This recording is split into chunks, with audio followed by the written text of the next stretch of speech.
Hi friends, technical solutions స్వాగతం సుస్వాగతం. ఇప్పుడు మీ ముందుకు వచ్చింది కాకినాడ జగదీష్ గారి యాంప్లిఫైయర్. ఈ యాంప్లిఫైయర్ మనకి మోడిఫికేషన్ కోసం వచ్చింది. ఇది కంప్లీట్గా కంట్రోల్ ప్యానల్ యాంప్లిఫైయర్. అండ్ లోపలికి వస్తే 3STK బోర్డుతో వచ్చింది. వైరింగ్ అవన్నీ చాలా క్లమ్జీగా ఉంది. అండ్ కస్టమర్ కూడా అంటే అవతల టెక్నీషియన్ దగ్గర ఇద్దరు ముగ్గురు దగ్గర తీసుకెళ్ళినట్టున్నారు. దాని ఒరిజినల్ వైరింగ్ కాకుండా వేరే వైరింగ్లన్నీ చేశారు. చాలా క్లమ్జీగా అనిపించి ఇంకా బోర్డు తీసేస్తాను. అండ్ అతను కూడా మనకి ఇచ్చిన ఫ్రీడమ్ ఏంటంటే, మీకు నచ్చింది చేయండి, అవుట్పుట్ వచ్చేటట్టు చేయండి అన్నారు. ఆ ఒక్క రీజన్ వల్ల చేయాల్సి వచ్చింది. సహజంగా నేను బోర్డులు అవి మార్చను, ఎలా ఉందో అలాగే వేసి మాడిఫై చేస్తాను. కానీ ఆ బోర్డుకు ఉన్న వైరింగు అది అసలు బాగాలేదు. అండ్ దాంట్లో సబ్సెక్షన్ కూడా అనుకున్నంతగా లేదు. సెంటర్ కోసం కూడా చిన్న చిన్న సర్జరీలు చేసినట్టు చేశారు, అవి నచ్చలేదు. అందుకని అది తీసేసాను. ఇప్పుడు మనం యాంప్లిఫైయర్ లోపలికి వెళ్తే, ప్రీవియస్లీ అతనికి స్పీకర్ ప్రొటెక్షన్ బోర్డు లేదు, కానీ అతను STK ఎక్స్పీరియన్స్ చేశారు కాబట్టి యాక్చువల్గా ఇది లో బడ్జెట్ యాంప్లిఫైయర్లో చేయాలి, ఎందుకంటే 5 AmpA ట్రాన్స్ఫార్మర్.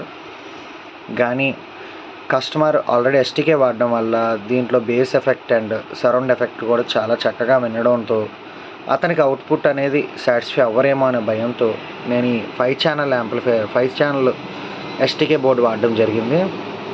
ఈ 5 ఛానల్ STK వాడడం వల్ల ఏంటంటే, సేమ్ ఆ STK ఎంత వస్తుందో వాటేజ్, ఇది అంతే వాటేజ్ వస్తుంది. పైగా అతను ప్రీవియస్గా యాంప్ ఆన్ చేసినప్పుడు దబ్ అని అనకుండా, నెక్స్ట్ ఒకవేళ ఈ ఐసీలు STKలో ఏంటంటే ఐసీ పోతే పవర్ వచ్చేసి స్పీకర్ కాలిపోయే ఛాన్సెస్ ఎక్కువ ఉంటాయి. కాబట్టి ఇలాంటి స్పీకర్ ప్రొడక్షన్ బోర్డు యాడ్ చేసి దీన్ని మనం కంట్రోల్ చేసేటట్టు ప్లాన్ చేశాను.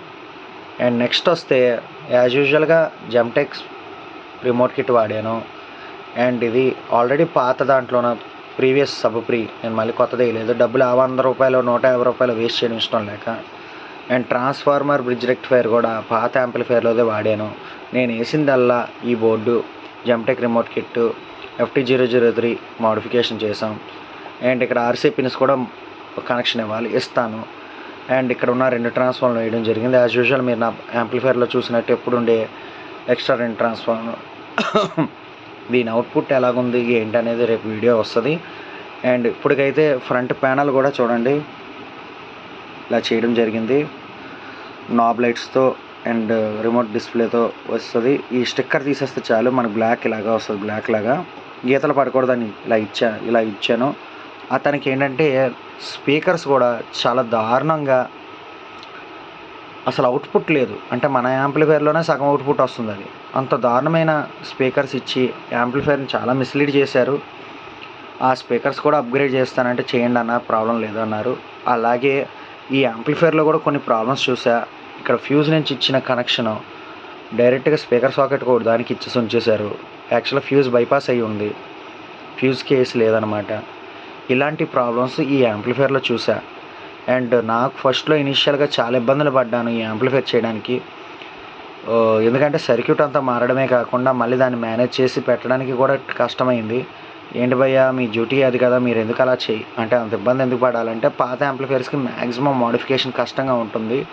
ఎందుకంటే దాంట్లోనే సర్క్యూట్లు కొన్ని ఏరియాస్ సర్క్యూట్స్ అయితే వాళ్ళ ఓన్ బోర్డ్స్ తయారు చేస్తున్నారు. వాళ్ళ ఓన్ బోర్డ్స్ తయారు చేస్తే దాంట్లో ఇన్పుట్ అవుట్పుట్లు కూడా తెలియకుండా పోతుంది. ఇలా ఇబ్బంది పడాల్సి వస్తుంది. అది కూడా నేను రెడీ చేయడానికి కానీ టైం తీసుకుంటాను. నాకున్న సమస్యలకి నాకున్న ప్రెజర్కి లేట్ అవుతున్నాయి. కానీ ఏంటంటే యాంప్లిఫైర్ అవుట్పుట్ మాత్రం బాగా రావాలనేది నా ఆలోచన. కస్టమర్ కూడా నాకు చాలా టైం ఇచ్చారు. అతనికి తెలిసిన పరిస్థితి ఏంటో, రోజు కాంటాక్ట్లో ఉంటారు.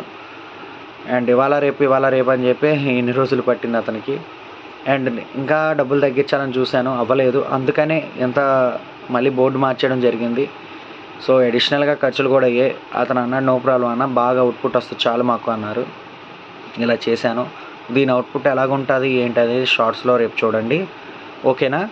ఈ వీడియో నచ్చినట్టయితే please do watch, share and subscribe my YouTube channel. Thank you అండి.